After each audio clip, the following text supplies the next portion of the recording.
Ndikhulupirira kuti ambiri tamva nkhani yokhuzana ndi Mussa John amene mpaka na panopa adakali mchitokosi cha polisi. Panopa adakali ku prison. Adamugamula zaka 8 koyamba, panopa amuchosera zaka zokwana zisanu ndi kumutchaja zaka zitatu. Komano tikatenga nkhani ya Mussa John kuimvesesa kwambiri pali injustice imene pachizungu tikhoza kuyanga kuti injustice.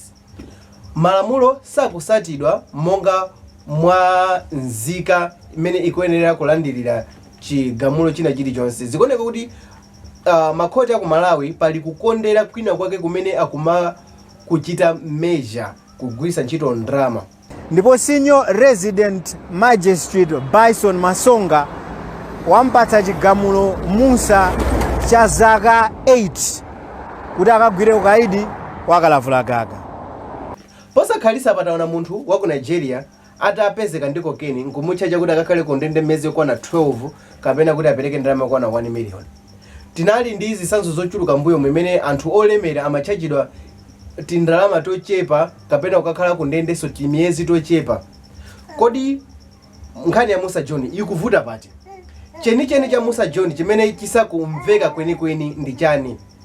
Ndi chifukwa chani maloya sakuyimapo pa nkhani yokhuzana ndi zaka za Mussa John? Nanga ndi chifukwa chani maloya sakuyimapo pa nkhani yokuti Mussa John Chamba sichinali chake? Whatever the story behind is, chimene tikufuna ndichoti tipemphe kuti please free Mussa John. Tonse tigwirane manja ndi Fredokisi pamene akuyenda m'misewu kupempha anthu kuti amchite free Mussa John. Pamene akupempha a president kuti achite pardon Mussa John. Zina langa ndine Sam Mavita. Ndimapanga ma videos osiyana-siyana pa YouTube. Ngati mukufuna kuonera ma videos osiyana-siyana, mukhoza kuonera video iyi, mukhoza kuonera video. Ngati simunachita subscribe, please mukhoza kuchita subscribe pochita click this button. Zina langa ndine Sam Mavita. Please stay safe. Stay safe. Please free Mussa John. Bye.